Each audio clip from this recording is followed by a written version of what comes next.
Hey, so good to see you. Come on over.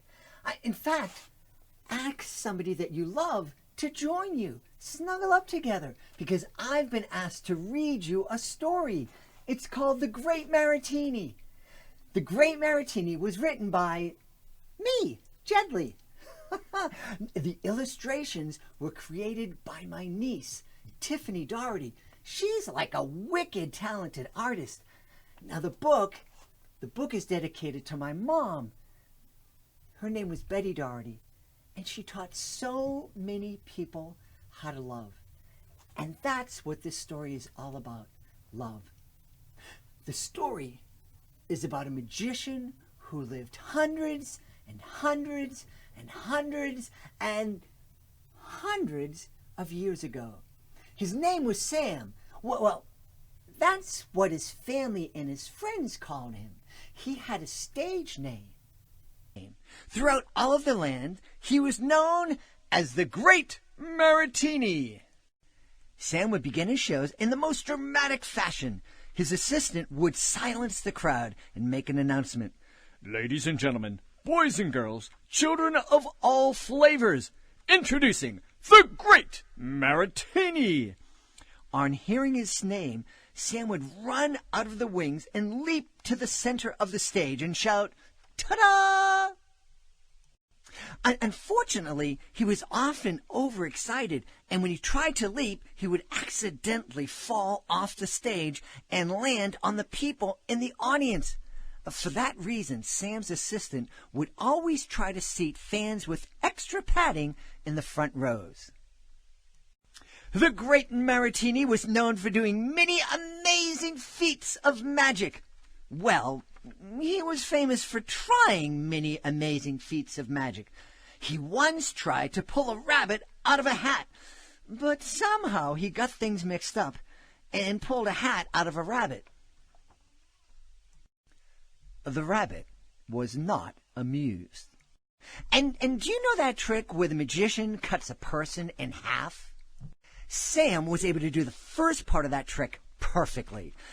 He never quite got the hang of putting the person back together. Now, the trick that Sam was most famous for was being able to take paper and tearing it up and transforming it into beautiful silk.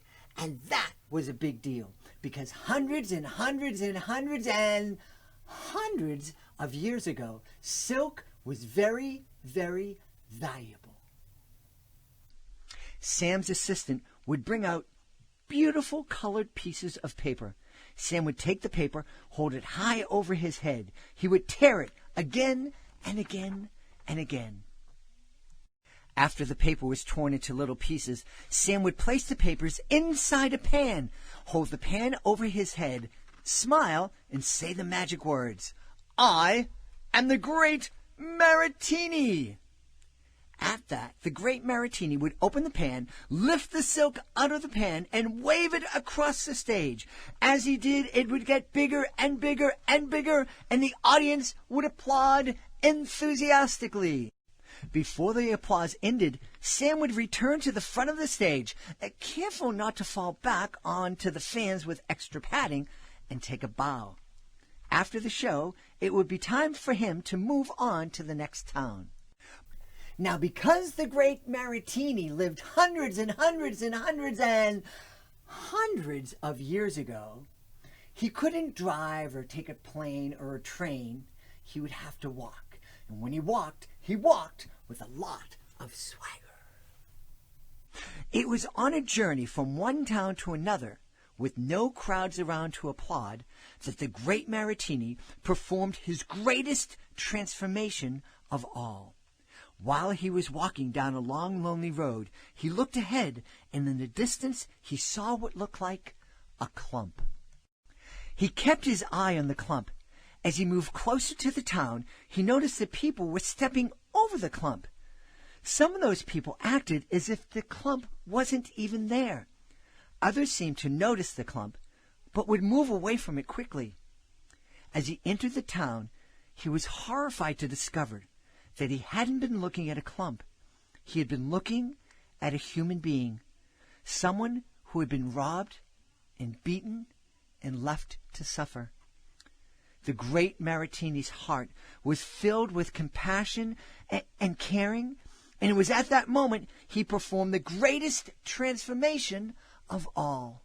He transformed those feelings of caring into action. He bent down, carefully lifted the person off the ground. He carried his fellow human to an inn. He asked the innkeeper to buy him some bandages and covered the stranger's wounds.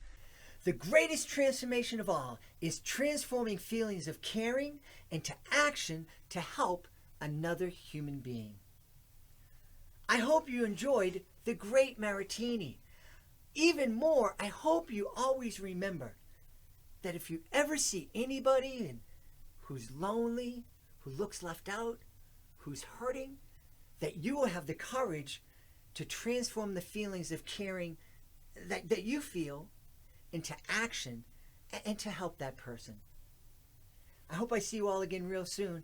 Until then, bye-bye.